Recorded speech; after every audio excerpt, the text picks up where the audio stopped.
Hey guys, Buildzoid here, and this caught my attention yesterday, so I figured, hey, let's talk about this. And then I proceeded to fail to make a video about it for like several hours straight, and well, today I'm trying again, and I've already had two failed takes. So let's see if I can.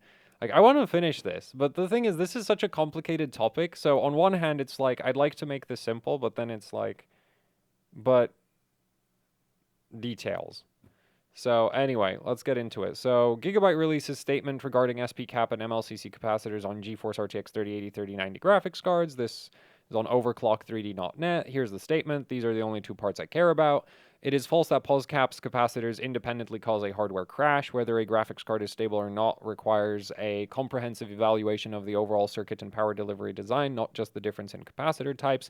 Pulse caps and MLCCs have different characteristics and uses, thus it is not true to assert that one capacitor type is better than the other. Yeah, the main use of pulse caps is when you need so much capacitance that MLCCs would just be physically impractical to use. That's kind of the main reason. Because the thing is, like, there are GPUs, if you go far back enough in time, there are GPUs that have their entire output filter is just multilayer ceramics. The reason you don't see this anymore is because the thing is, like, you can totally use multilayer ceramics to filter out low frequency noise.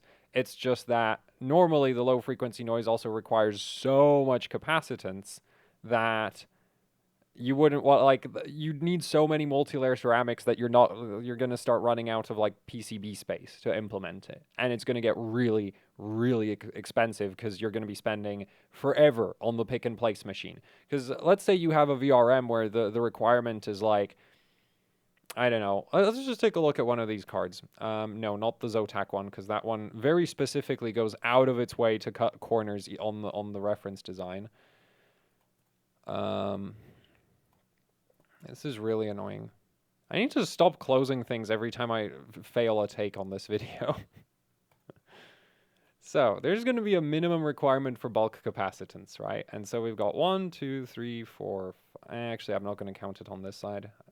Thing is, on that side, you can't see the power planes. So we've got 1, 2, 3, 4, 5, 6, 7, 8, 9, 10. So you've got 8,000 microfarads of bulk capacitance on this card, right? Because these are 820 microfarad polymers. There's 10 of them. There's 8,200 microfarads of bulk capacitance. If you wanted that in multilayer ceramics, you would be looking at several hundred multilayer ceramic capacitors, which is like not practical in the slightest. There's very little reason why you'd want to be doing something like that. Especially since, like, okay, so now you've just like, the thing is, like, for the low frequency noise, the polymers do a perfectly good job as well, right? Like, you wouldn't see some massive benefit in your power delivery from replacing every single one of these polymers with a bunch of multilayer ceramics. Which is why you have, you know, a mix of different capacitors based on what you need to filter.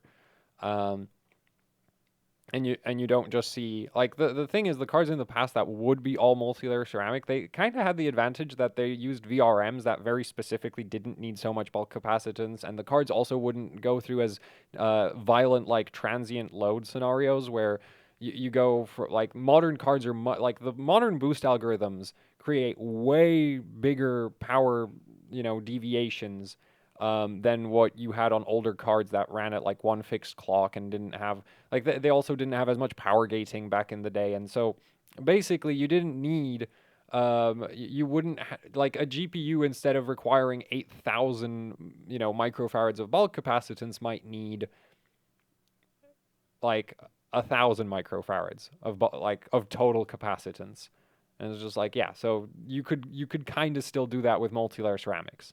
Or you could maybe have a VRM where you only need like 500 microfarads of capacitance, and then it's just like, yeah, you can totally do that with multi-layer ceramics and not bother with through-hole caps. But anyway, so yeah, MLCCs and have different characteristics and uses. Like, MLCCs are just lower impedance capacitors, is sort of the simplified way to think of them. They do have some disadvantages, like they're not super like their parameters are not super stable across varying temperatures and varying voltages, and but that's not really a concern. Like the voltage thing, not super, like not very concerning when you're filtering a 1 volt power rail, so that's just not a huge deal. But the fact that you just can't get, if you need if you need 8,000 microfarads, you're not getting that in multi-layer ceramics in a reasonable amount of space, or time, right? Like that's the other issue is you're going to spend forever on the pick and place machine. Um, so yeah, whereas pulse caps, they're higher impedance, but they like if you're like the thing is you have low frequency noise, you have like mid frequency noise, high frequency noise, and all of it needs to be filtered, right? And the GPU core produces all of that. And for the low frequency stuff, that generally you don't need a super low impedance capacitor, but you generally will need a hell of a lot of capacitance. And then for the high frequency stuff, that generally isn't going to require anywhere near as much capacitance, but it does require the really low impedance. And that's why you get the, like mishmash, like tons of little multi-layer ceramics right behind the core, and then your slow, through-hole polymer capacitors coming right off of the VRM. And the other thing is just like you don't have to cram the slow capacitors right to the core, because there's also like the impedance of the capacitor is also in series with the impedance of the power plane. So like the further away you put a capacitor from the GPU core, if your goal is to filter out really high frequency switching noise, like the further away you put your cap, the less effective it is at doing that. So, which again is not a concern for low frequency noise because it's low frequency and it's not as affected by the impedance of the power plane. So, you can just use big through hole capacitors for that are sitting all the way at the VRM. So that's kind of the thing is just like, yeah, this is true. It's just kind of like the main problem with MLCCs is that they're not practical to use in like for certain applications. It's not that they're like worse. It's just like there's very good, like you don't want to, like there's no good reason to do that. Okay? Like no good reason. The other types of capacitors can do that job just fine, and you won't have to like waste as much board space for it. Anyway, as for whether a graphics card is stable or not requires comprehensive evaluation of the overall circuit power delivery, not just the difference in capacitor types. I mostly agree with, yeah, I agree with that. The thing is, you can still make some basic guesstimates whether or not a card is going to have good voltage regulation or bad voltage regulation just by looking at sort of, the whole capacitor configuration, right? And that's the case of say, I very firmly believe that this is probably the worst card for voltage regulation out of any 3080 that I've seen so far. And the reason why I say this is, so on that palette card, we have 10 bulk capacitors, right? On the Zotac card, we have 8. By putting 8 capacitors in parallel instead of 10, we get we get higher impedance on the capacitors. Your ESR is effectively higher, and so yeah, that's no. So that makes our capacitor, that makes the capacitance that we have slightly less effective. You will also notice that Zotac is using higher capacitance capacitors. These are 1200 microfarads, which is, again, there's probably a specification from Nvidia which goes you need at least 8,000 microfarads of bulk capacitance. So Zotac goes 8 times 1,000, 1200. We are reaching that minimum specification. We're just not doing it, let's say, optimally. We're doing it slightly cheaper. And then behind the core, they've put a bunch of 330 microfarad SP caps. Now, I don't know if these are some low ESR, low ESL variant, or if they're just kind of some, mediocre 330 microfarad SP cap. That's another issue, is just you can get very different performance characteristics out of different capacitor SKUs, even if they look the same. Even if they look relatively similar, they can have very different performance. And so, but here, with this capacitor configuration, it's just kind of okay, so there's a bit more capacitance than what you would get on the reference design, which is what Palette is using, right? And Palette has 220 microfarad SP caps behind the core, and then 820 there's less capacitance on this card for V-Core than there is on the Zotac card. But the Zotac card should have significantly higher impedance, for all of its capacitance, so I would assume this actually does worse in terms of voltage regulation. Slightly. Very slightly. Um, and the funny thing is, like, I've even tested like high like upgraded non-reference PCBs, um, and still find that they would have like slightly worse voltage regulation than like a reference design. Like the most recent example I can think of for that is the R9 Fury PCBs. The R9 Fury reference PCB compared to the Fury Nitro PCB, the reference PCB is slightly better. Mostly because the reference PCB just uses a better capacitor configuration, and then I think it also has some benefit from having the VRM jammed right up against the core, but that should be minor compared to the fact that like the Nitro card really goes with a bunch of through-hole capacitors, whereas the reference AMD card uses a bunch of very expensive SMD polymers. Um, and there's like I think 10, 20 millivolt voltage regulation difference between the two cards, which is really minor. Like that is a very small difference. It doesn't really matter too much, but yeah, it's just kind of like, so you can kind of make you can make rough estimates as to how cards will stack up in terms of voltage regulation just by looking at what kind of capacitors they have, but you can't say, oh, this is going to be unstable, especially because the instability is caused by what clock speed does the card run at, more so than what.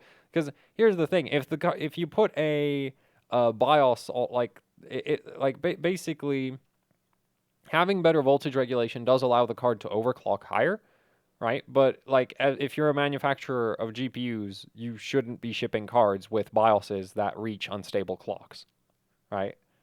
So there's kind of that's also a factor. But anyway, so I do like so I don't entirely agree with that, where it's like you can guesstimate where like this should be absolutely amazing in terms of voltage regulation, because we have all of these lovely SMD polymer capacitors for the bulk capacitance, and then we only have multi-layer ceramics right behind the core. So I would assume this should actually just perform better than everything, including the Nvidia Founders Edition, which the Founders Edition, we have SMD caps for the bulk capacitance, but I do believe there's less of those capacitors in parallel overall. And then behind the core, we have 470 microfarad caps and some multi-layer ceramics, but Asus is going only multi-layer ceramics, and this is the TUF. And I actually think the TUF should also beat the Founders Edition. Like this should do better than the Founders. Just because, multi-layer ceramics, polymer, like I think this still has more bulk caps in parallel than the Founders Edition does. But ideally, I'd want to take an oscilloscope and take a measurement. Okay, these are my rough guesses based on like my experience with measuring GPUs measuring GPU voltage regulator performance and noticing patterns where it's like, well, this card has SMD capacitors, and so it just kind of trashes everything else. And also that's the case with like motherboards where basically I measured a $200 ITX board to completely outperform all of the other motherboards in its price class, mostly because it had a bunch of SMD capacitors for the bulk capacitance. So like the actual high frequency filtering was basically like the multi-layer ceramic capacitor configuration was the same, but the bulk capacitance was significantly better, and so yeah, it just kind of outperformed everything else in that price range. But the thing is just like, so, but at the same time, I wouldn't be, like, I've also seen motherboards where I'd expected some level of performance, and then you measure it, and it's way worse than what you were expecting. So, yeah, you would ideally, like, you can make a guess, but you really should measure. Okay, like, you should just measure this, because a guess is still a guess. You never know if there's something you overlooked. It is false that, and yeah. So basically, I agree with this. I mostly agree with this statement, and hopefully, what I said about that made some amount of sense. And then we have the Gigabyte GeForce RTX 30 series graphics cards are designed in accordance with Nvidia specifications, have passed all required testing. Thus, the product quality is guaranteed. Gigabyte GeForce RTX 3080, 3090 Gaming OC Eagle OC series graphics card use high quality, low ESR 470 microfarad SP cap capacitors, which meet the specification set by Nvidia and provide a total capacity of 2820 microfarads in terms of GPU core power. higher than the industry's average. The cost of SP cap capacitors is not lower than MLCCs. This is sort of the main reason, that's the main part of this statement that motivated me making this video, even though we're taking 15 minutes to get to that part. Gigabyte values product integrity highly and definitely does not reduce cost by using cheap materials. And so let's finally take a look at what Gigabyte has done. So this is the 3090, because I don't have a good picture of the 3080 PCB. And so the first thing I'd like to point out is ignoring the polymers. Okay, ignoring the polymers. Let's look at the back of this. I'm going to close the Zotac card now. Where's the Nvidia found? And the back of this. So we're going to zoom in on the core. Wait, can we? There we go. That's what I wanted. And at this point, you should be noticing a kind of significant difference that isn't the big black rectangles. Turn your attention away from the big black rectangles and notice the fact that Gigabyte is populating a bunch of multilayer ceramics that literally nobody else is bothering with.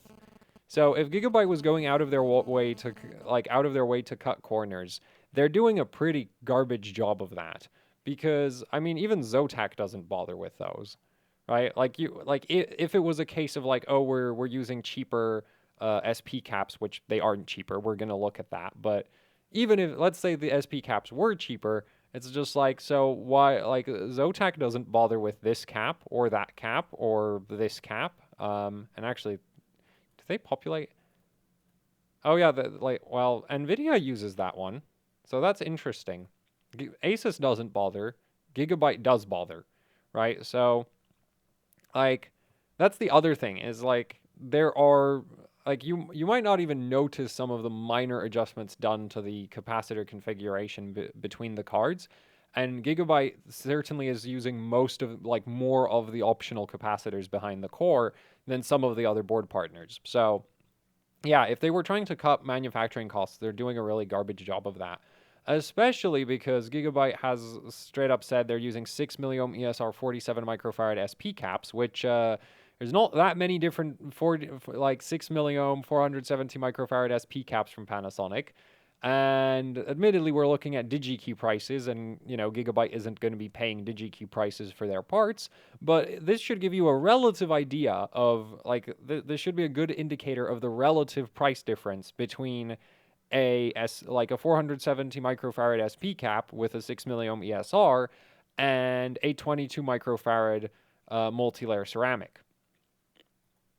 Because the reference specification is 220 microfarad SP caps, which aren't actually that much cheaper than the 470s, but they are still cheaper. They're like $0.5 instead of 0.6, and then 22 10 microfarad.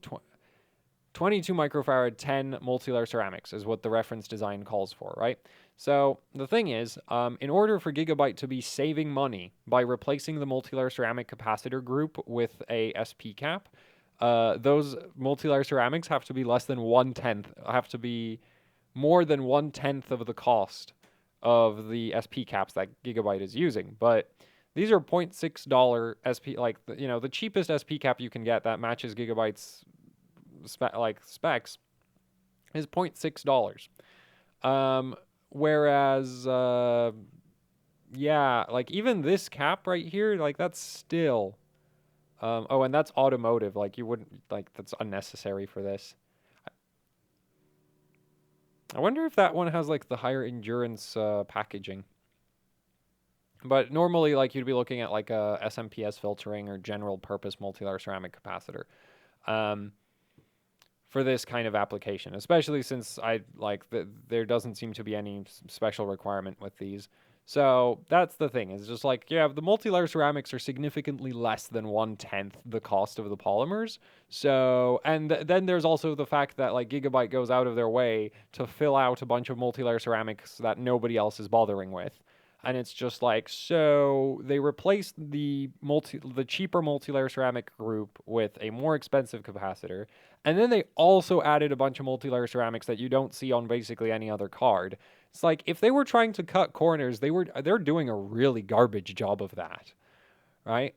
Like, So yeah, this is very true. Like they're not they're not shaving off any manufacturing cost by doing that.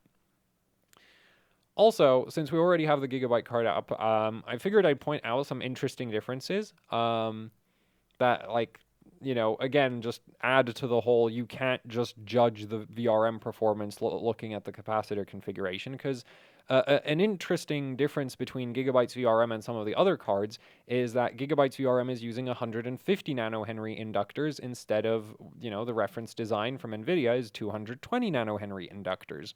Lower inductance inductors lead in theory to slightly less voltage overshoot. Actually, that's not even in theory. Like you should always get less overshoot if you just use lower inductance inductors. They can also lead to slightly better transient response depending on how the controller is configured, how the VRM is configured in terms of the controller. Like how is the controller set up? Like what settings are enabled? What what switching frequency is it running at? And yeah, so the lower inductance is just like that can lead to somewhat better transient response. Then we have the polymer capacitors, which again they're slow. I'm not a fan of them, but like there's too many variables at this point, right? We have the slightly lower inductance, then not the fastest bulk caps, but then we also have more capacitance directly behind the core, more multilayer ceramics behind the core, and it's just like, and at this point you should just measure with an oscilloscope. Like I very much agree, like there is too many, like with a lot of these cards there's too many variables in terms of how the power delivery is going to work. Though I would still, like, if I had to guess, I wouldn't expect this to outperform the reference, like the Founders Edition. I would expect this to be one of the best performing re-implementations of the reference PCB, because this is not a truly reference PCB design. The true reference looks like this. This is as reference as the reference 3080, 3090 PCB gets. And you have all of these empty, copper pads, which like the reason those are all like set up like that is you have options for better capacitors, or in other words, more expensive capacitors. If you're, if the manufacturer wants to use them, they can spend extra on different capacitors. Also option for SMD inductors. So there's a lot of options in terms of how this PCB can be like populated. And then if you look at the Zotac card, Zotac decided to simplify their PCB down a bit because they have no intention of ever using the more expensive components, which is like fair enough. Like, hey, as long as they're not shipping the card that, like, if they ship the card with a configuration that's stable, that's fine, right? Like, if you want a better PCB, go buy a more expensive card, or like, like if you're overclocking is really the only time the PCB quality should really matter to you very much. Because they're not cutting corners on things like the power stage selection. The power stages on basically all of the cards are the same. Um, yeah, so that's kind of the thing, is like endurance wise, I wouldn't expect this to have any issues. And then it's just like, yeah, this capacitor configuration probably isn't ideal for overclocking. But the ideal capacitor, I kind of like ideal capacitor configuration would be this fully populated. Like fill out all of those blank spots. I guess Asus was like they tested it and they were like, yeah, this doesn't make any difference at this point, so let's not bother. But they could have populated more of the multi-layer ceramics behind the core. I guess they came to the conclusion that since they replaced all of the polymer options with more multi-layer ceramics, it's just like this still actually outperforms it, like performs better than what you would find on that might still perform better than like the Gigabyte configuration. Actually, almost certainly performs better than the Gigabyte or the Founders Edition configuration, which is why they didn't bother completely filling it out. Also, there's a pretty good chance that if they did fill it out, it just wouldn't make much, like it wouldn't make a noticeable difference in terms of overclocking. And so it's just like added cost for no good reason at that point. And the funny thing is, when I say difference in terms of overclocking, we're still talking like tens of megahertz range improvements. Like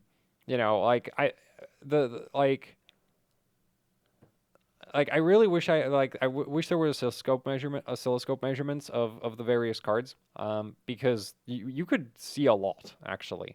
But I still, like, I'd be very surprised if there was more than if the Zotac card has like more than 50 millivolts of undershoot, I would be very surprised. And so since I brought that up, let's pull up the graphs. So since I've been talking about voltage regulation and transient response, and a lot of you probably never heard those terms, or you've heard them before, but you have no idea what that like actually looks like, here is an oscilloscope measurement of a HD7970 running Firestrike. The goal, this is on average 1.2 volts, which is the actual voltage that the card is set to. In software, the card is set to output 1.2 volts. If you look at your monitoring software like GPU-Z hardware info, then you'll see a voltage reading of 1.2 volts while the card is running Firestrike.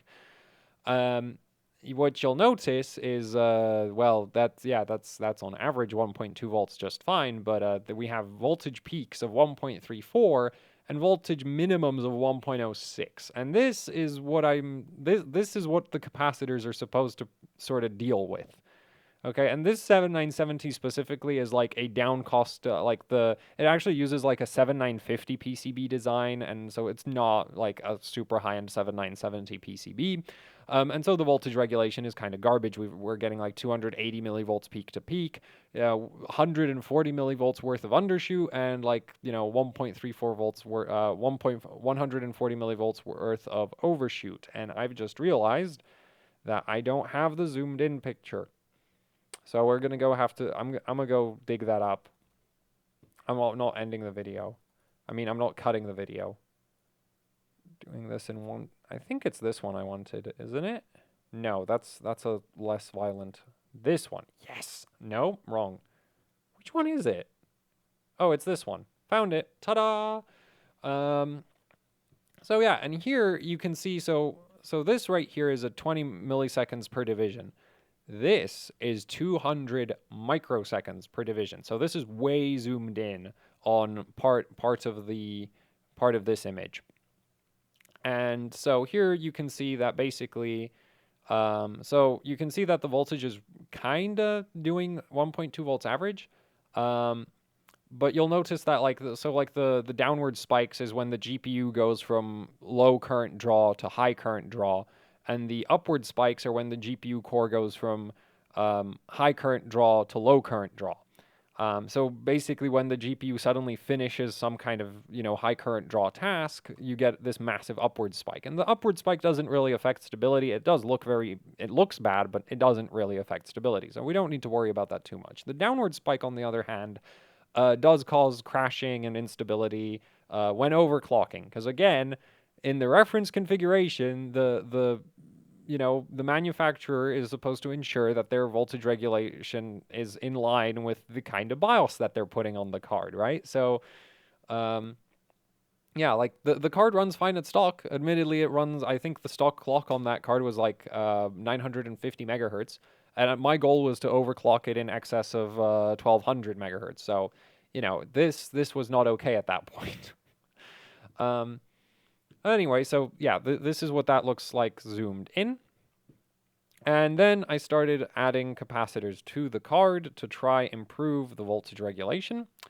And that led to this right here. And for whatever reason, when I was taking these pictures, I kept zooming in the time scale for, I don't know why. I'm actually really annoyed about that, but I don't have better images to show you of better oscilloscope. No, I have other oscilloscope measurements. It's just I don't have any showing such drastic differences, and I also don't have any, because most of my other oscilloscope measurements are from high-end GPUs where the VRMs are actually good. So, yeah, this is a real throwaway 7970, except the PCB is red and red makes it go faster. Therefore, I had to I went out of my way to make it better.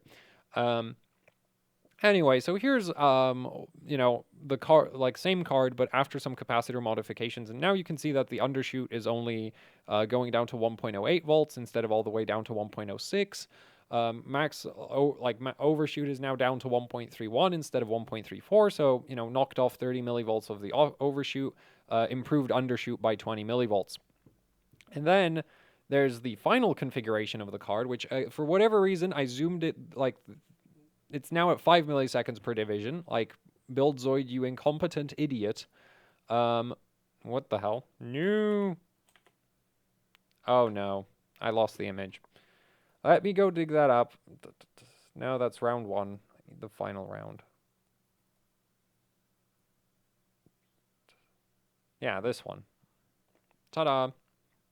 So, yeah, now you can see that it's getting like undershoot is even more reduced. Now it's like 100 millivolts of undershoot. And actually the RMS voltage on this one is higher. Let's get rid of that. This one's better. This one's at the, well, the problem is actually as you start adding capacitors, the VR, like the RMS voltage measurement will, like, I've run into this with a lot of cards where after like cleaning up the voltage regulation, the voltage would actually, like the average voltage would actually come down a little bit. So yeah, and so this, like this tends to happen is just like I keep adding capacitors and eventually I end up like 10 millivolts down from the original average voltage, but the minimums are higher, so the stability is like much improved and the card clocks a lot better. So yeah, and this is after like, so massive stack of through-hole capacitors and then also a bunch of multi-layer ceramics as well. And yeah, and that led to the card running like this. So basically, if you were taking oscilloscope measurements from these various, 3080s, I would expect this card to basically have the noisiest oscilloscope measurements compared to some, like, out of all of the 3080s I've seen so far, just because of the well, this is the 3090, which would actually should do a slightly better job than the 3080 PCB, but that 3080 PCB from Zotac should be, out of the 3080s, should be the noisiest 3080 out there. And then I would assume, like, so I would guess it goes like Zotac, Palette, Gigabyte, from the cards I've seen so far. Like, I'm not sure, there might be other cards that are very similar to the Zotac one in terms of configuration. Gigabyte, then Founders, no. Gigabyte, Nvidia, then, no, MSI, right? So Gigabyte, then MSI, then Nvidia Founders Edition, then the Asus TUF, and then the Asus Strix. That would be my guess on how the cards would stack up if you took oscilloscope measurements from all of them. And yeah, and basically so also I guess I should have explained, like, so the difference in the minimum voltage of going from like 1.06 volts all the way to 1.11 volts minimum. Also, this really isn't the optimal program for looking at pictures like this, but anyway, so actually I could have just done that. There. Now the stuff down at the bottom doesn't getting in the way. Anyway, so the difference in the, the minimum right here and the minimum right here in terms of what that does for your overclocking is it's basically the same as if you set the voltage 50 millivolts higher. So if at 1.25 volts, like with this voltage regulation, if at 1.25 volts the card hits 1250 megahertz, then with this kind of voltage regulation, it would hit that same frequency at 1.2 volts. That's basically the difference it makes. Because essentially, because when you raise the average voltage, the minimum goes up with it, basically the same amount. So yeah, that's why I care about this for overclocking. But for stock GPUs, like, it really shouldn't matter, because if you're like, the manufacturer knows how the voltage regulator, like what kind of voltage regulation they have, and they should be able to, set the clocks at the factory appropriate to the capabilities of the PCB. So that's the whole thing with like Nvidia withholding the proper drivers for the various manufacturers for too long. Where, yeah, it's just like, because depending on what kind of workload you're running, you're actually going to get different noise patterns, right? So if you run a workload which is just constantly hammering the card at the same amount of power, you're actually going to get a cleaner looking oscilloscope shot than if you have a workload that might be averaging less power draw but has really wild transients, where you might be like, you could be averaging 250 watts of power draw but have a peak of 500 and a minimum of 100, right? And that 100 watt to 500 transition is a lot worse for the voltage regulator than if the card was constantly getting hammered with a 320 watt load, right?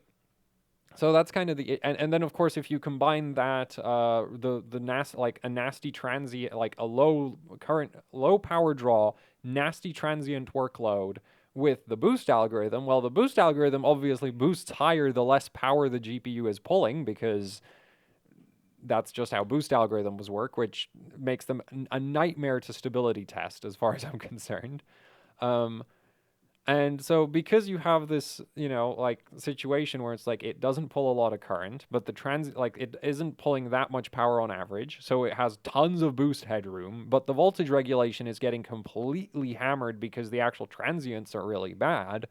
Um, if you don't like, if you didn't test for that because Nvidia didn't give you proper bloody drivers, then yeah, you're gonna have stability issues. Um, and also, yeah, like, yeah, so that's kind of my thoughts on this. Man, I feel like this video went really off track again. Because most of it was just supposed to be like, yeah, Gigabyte is actually like they're not lying about the fact that they're not shaving any costs on their, well, they're not like they're definitely not down costing this significantly. Also, I really wish they had actually included those polymers. That would have been cool. If they included those extra polymers, like they have the pads for them. Come on. um so yeah, but like this part right here, you definitely like you can make a guess, but you can't say for certain that a card would be on like the thing is like the stability is a factor of multiple things. And then the voltage regulation is a factor of multiple, like is also, there's multiple things that go into that. And so ideally you'd want to measure and test, right? You don't just want to look at, like the thing is there are general trends, like this style of capacitor just has these kinds of weaknesses, and therefore we can assume that if you're doing this, it's probably not going to be as good as a card like the say the Asus Strix, where Asus is just going out of their way to spend as much money on capacitors as is, well, almost as much money on capacitors as is physically possible when building a 3090 or 3080. They still left all of this empty, right? It probably really doesn't make a difference at that point. Um,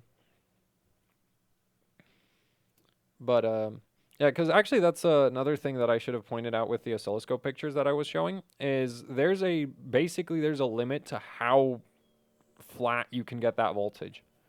At some point, you just can't add more capacitors, and you can't get better capacitors. And once you reach that point, it's just like that. That's how you end up with something like the Strix, where it's just like I would bet you if you added every single one of those capacitors back, it wouldn't make any difference to the overclocking of this card at all, which is why Asus isn't bothering with them. Because if it did make a difference, I'm pretty convinced Asus would have included them. Because it's a Strix. They're charging $1,800 for this thing. They can afford, what is that? One, two, three, like $10 more. $10 more worth of capacitors, maybe. Probably less than that. I'm judging it off of DigiKey prices, and Asus should be paying significantly less than that per capacitor. But still, like, so a couple dollars worth of capacitors, is just like, yeah, they'd include that on an $1,800 card if it had any benefit, but it doesn't. Which is why they didn't bother. Anyway, so yeah. Like the thing is just, oh, I remember the other reason why I wanted to do this video. Like the thing is, a lot of people, you see a manufacturer say, hey, we're not cutting, we're not down costing our PCBs, and it's just like, yeah, right, you are, right? Like it just doesn't like of course they're not gonna admit to cheaping out on PCB components. But like Gigabyte, like as far as I can tell, they really aren't. Like they really, really aren't. Because the thing is, like, if you look at the actual palette card, like that one does use this configuration right here. Though I'm not sure that those caps that palette is using is 9 milliohms. But again, like unfortunately that number under so that's the capacitance. The D gives you the voltage rating. So this is a 2-volt cap. But that number down there is like is a lot code, or like that's a serial number. It's not a number you can use to identify which which specific, no, that's a lot code, like date code or something like that. So you can't use that to figure out what spec this capacitor is, which is super annoying. But I'd be very surprised if Palette was not using the exact Nvidia reference spec, because this is as reference as the as an RTX 3080 or 3090 PCB gets. Um, so yeah, that's actually it for this video. I still don't like it very much. Like I think that I think this was I'm gonna post it and screw it. Like I'm just gonna post this video anyway. Yeah. So I guess thanks for watching. Like, share, subscribe, leave any comments, questions, suggestions down in the comment section below. If you'd like to support what I do here with actually hardcore overclocking, I have a Patreon. There's a link to that down in the description below. There's also the HOC Teespring store where you can pick up shirts, stickers, posters, you know, the usual YouTuber merch. Both the Patreon and the Teespring store help out immensely with running the channel. That's it for the video, so thank you for watching and goodbye.